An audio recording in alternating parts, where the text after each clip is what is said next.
बिस्मिल्लाहिर्रहमानिर्रहीम। अस्सलाम वालेकुम स्टूडेंट्स, मैं सर कमर और आप देख रहे हैं कमर एकेडमी। स्टूडेंट्स, आज हमारा नॉन प्रॉफिट का नेक्स्ट लेक्चर होगा, तो हम क्वेश्चन को पढ़ते हैं। क्वेश्चन नंबर 7 है, below is given the receipts and payment account of Leos club Lahore, prepare income and expenditure account and balance sheet on December 31 2016।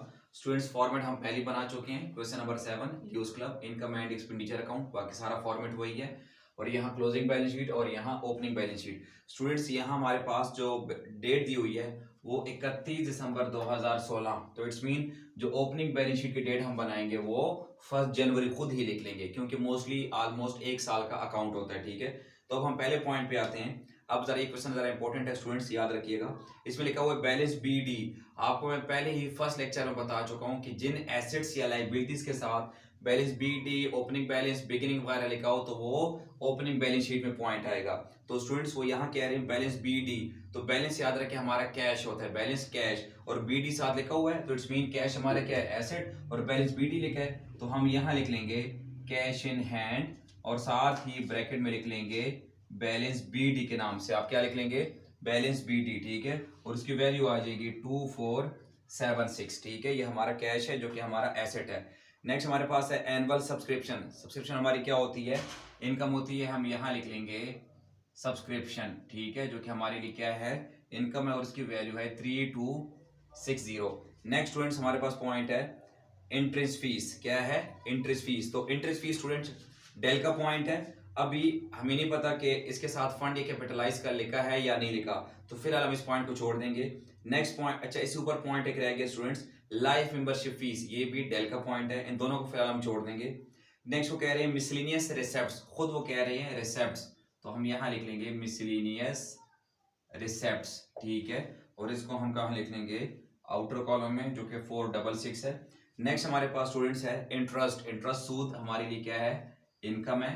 ठीक है, और इसकी वैल्यू 80 आउटर कॉलम में। नेक्स्ट स्टूडेंट्स, वो कह रहे हैं सामने पेमेंट साइड पे जनरल एक्सपेंस, खुद बता रहे हैं एक्सपेंस, तो इसको हम लिख लेंगे एक्सपेंस वाली साइड, और इसकी वैल्यू है 1084। उसके बाद स्टूडेंट्स वो कह रहे हैं सैलरीज। सैलरीज हमारा क्या है, वो भी एक्सपेंस है, तो इसको भी हम कहाँ लिख लेंगे, एक्सपेंस वाली साइड 1100। उसके बाद वो स्टूडेंट्स कह रहे हैं फर्नीचर। फर्नीचर हमारा क्या होता है, एसेट। लेकिन याद रखिए स्टूडेंट्स, इस फर्नीचर जो कि हमारा एसेट है, इसको हम कहाँ लिखेंगे, क्लोजिंग बैलेंस शीट के एसेट में, इसलिए इसके साथ कोई बैलेंस बी डी, बिगिनिंग वगैरह कुछ भी नहीं लिखा, तो इसलिए हमारे लिए ये क्लोजिंग एसेट है। ठीक है, नेक्स्ट पॉइंट है स्टूडेंट्स रेंट। रेंट हमारा क्या होता है, एक्सपेंस, तो इसको भी हम एक्सपेंस वाली साइड लिख लेंगे। उसके बाद वो कह रही है प्रिंटिंग। प्रिंटिंग में हमारा क्या होता है, एक्सपेंस। ठीक है, इसको भी हम एक्सपेंस वाली साइड लिख लेंगे। उसके बाद वो स्टूडेंट्स कह रहे हैं रिपेयर्स। रिपेयर्स भी हमारा क्या होता है, एक्सपेंस होता है, तो इसको भी हम एक्सपेंस वाली साइड लिख लेंगे। उसके बाद वो स्टूडेंट्स कह रहे हैं लास्ट पॉइंट में बैलेंस सी डी। याद रखिए स्टूडेंट्स, बैलेंस बी डी हमारा बैलेंस कैश था, लेकिन बैलेंस बी डी लिखा था इसलिए कैश इन हैंड के नाम से ओपनिंग एसेट में। लेकिन यहाँ बैलेंस सी डी, बैलेंस हमारा कैश है लेकिन सी डी है, इट्स मीन क्लोजिंग बैलेंस है। ठीक है, तो हम यहाँ लिख लेंगे कैश इन हैंड के नाम से, बेशक ब्रैकेट में आप शो करके बता दीजिएगा बैलेंस सी डी। ठीक है, याद रखिए स्टूडेंट्स, बैलेंस बी डी का मतलब आपके लिए ओपनिंग एसेट है, और जो बैलेंस सी डी है वो आपके लिए क्लोजिंग कैश इन हैंड यानी क्लोजिंग बैलेंस शीट में। ठीक है स्टूडेंट्स, हमने रिसेप्ट्स एंड पेमेंट अकाउंट्स के सारे पॉइंट्स कर लिए हैं, सिवाय 2 पॉइंट्स के, लाइफ मेंबरशिप फीस और इंटरेस्ट फीस, उन दोनों को फिलहाल हम छोड़ चुके हैं। नीचे पढ़ते हैं एडजस्टमेंट को। On 31 December 2016 the annual subscription in arrears amounted to ₹700। Students, adjustment हमारे पास 2016 के लिहाज से हम बना रहे हैं, और यहाँ एडजस्टमेंट में खुद लिखा हुआ है 31 दिसंबर 2016, इट्स मीन किस साल की एडजस्टमेंट है, सेम ईयर की। तो हम क्या करेंगे स्टूडेंट्स, ऐड करेंगे, और नाम क्या देंगे, आउटस्टैंडिंग के नाम से। ठीक है, और इन एरियर्स का मतलब भी वैसे होता है आउटस्टैंडिंग, पैसे अभी लेने हैं। लेकिन आपको मैं बता चुका हूं, आप सिंपल जिस साल का अगर सेम ईयर का पॉइंट है, अगर एक्सपेंस पे या इनकम पे, किस नाम से ऐड करें, आउटस्टैंडिंग।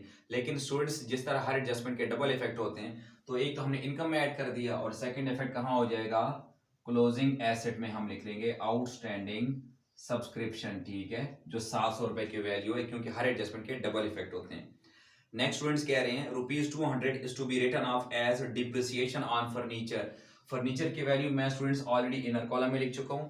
वो कह रहे हैं इसकी वैल्यू 200 डिप्रिसिएट करें यानी कम कर दें। तो हम पहले ये पॉइंट पढ़ चुके हैं कि डिप्रिसिएशन क्या करते हैं, हम माइनस करते हैं क्योंकि एसेट की वैल्यू कम हो जाती है। और डबल इफेक्ट स्टूडेंट्स, जब एसेट्स की वैल्यू कम होती है तो हम उदास होते हैं, यानी हमारा एक तरह से खर्चा हो जाएगा, ठीक है। तो हम यहाँ लिख लेंगे डिप्रिसिएशन ऑन फर्नीचर, ठीक है, एक्सपेंस हो गया। ओके स्टूडेंट्स, नेक्स्ट कह रहे हैं capitalise the life membership fees. ऊपर हम 2 पॉइंट छोड़ चुके हैं, life membership fees 500, interest fees 400, लेकिन वो सिर्फ एक के लिए कह रहे हैं capitalise the life membership fees, यानी आप सिर्फ जो लाइफ मेंबरशिप फीस है आप उसको कैपिटलाइज करें, ठीक है। इट्स मीन जो इंटरेस्ट फीस है उसके लिए कुछ भी नहीं कहा हुआ, तो इट्स मीन स्टूडेंट्स जो इंटरेस्ट फीस है उसको हम कहाँ लिख लेंगे, इनकम में। याद रखिए स्टूडेंट्स, अगर आप डेल के पॉइंट्स के लिए आपके लिए कैपिटलाइज वगैरह ना कहा हो तो तीनों में से जो इंटरेस्ट फीस या डोनेशन है वो आपके लिए क्या हो जाती है, इनकम, ठीक है। ओके, अब लाइफ मेंबरशिप फीस के लिए क्या दिया कैपिटलाइज, वो हमने लाइबिलिटी वाली साइड, और इंटरेस्ट फीस को हमने कहाँ लिख दिया, इनकम, क्योंकि इसके लिए कहीं भी नहीं लिखा हुआ कि कैपिटलाइज या फंड लिखा हो, ठीक है। अब स्टूडेंट्स ओवरऑल हमने सारे पॉइंट्स कोट कर दिए। अब हम पहले करते हैं, हम पहले आपको मैं बता चुका हूं कि यहाँ हम क्लोजिंग लाइबिलिटी वाले साइड में क्या लिखते हैं, कैपिटल फंड, और उसकी वैल्यू हमारे पास कहाँ से आती है, ओपनिंग बैलेंस शीट से। कहाँ से, तो स्टूडेंट्स हमारे पास ओपनिंग बैलेंस शीट में ऑलरेडी यहाँ एक पॉइंट है इस क्वेश्चन में, तो ये साइड बड़ी है, ठीक है, 2 4 7 6 इधर भी लिख लेंगे और इधर भी। अब स्टूडेंट्स इसमें से लाइबिलिटी वाली साइड जो कि माइनस होती है कुछ भी नहीं है, तो यही वैल्यू ऊपर आ जाएगी और इसको हम क्या नाम देंगे, कैपिटल फंड का नाम देंगे। और स्टूडेंट्स यही वैल्यू फिर हम इधर लिख लेंगे 2 4 7 6, ठीक है। अब ये तो हमने कर लिया स्टूडेंट्स। अब हम आते हैं इनकम एंड एक्सपेंडिचर अकाउंट पे और देखते हैं कि इसमें साइड कौन सी बड़ी है, ठीक है। तो आपको पहले बता चुका हूँ, बेशक आप रफ में इनकम और एक्सपेंडिचर लिख के पहले देख लिया करें कि साइड कौन सी बड़ी है। तो उससे पहले हम स्टूडेंट्स क्या कर लेंगे, जो एडजस्टमेंट वगैरह प्लस या माइनस हो रही है वो हम कर देंगे। अब स्टूडेंट्स हम पहले इनकम साइड प्लस कर लेते हैं, ठीक है। तो स्टूडेंट्स हमारे पास जो इनकम साइड आ रही है वो 4906 की वैल्यू आ रही है। अब देख लेते हैं कि एक्सपेंस वाली साइड में वैल्यू कौन सी आ रही है, ठीक है, ताकि हमें आइडिया हो जाए कि इनकम साइड बड़ी है या एक्सपेंस साइड, ठीक है।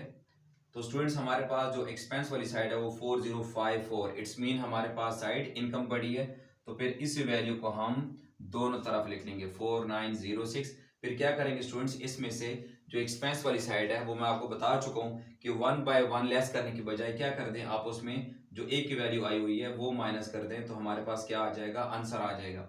तो स्टूडेंट्स इसमें से ये माइनस करने के बाद जो आंसर आया वो आ जाएगा 852, और इसको हम वंस अगेन क्या नाम देंगे, सरप्लस, ठीक है, क्योंकि इनकम साइड बड़ी है।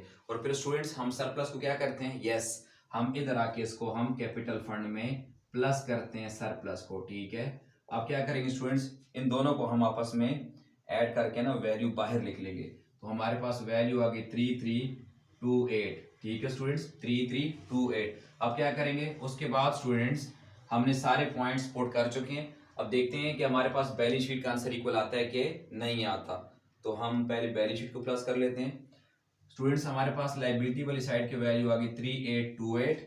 अब हम देखते हैं कि हमारे पास जो एसेट्स वाली साइड है उसका भी आंसर सेम आ रहा है कि नहीं आ रहा।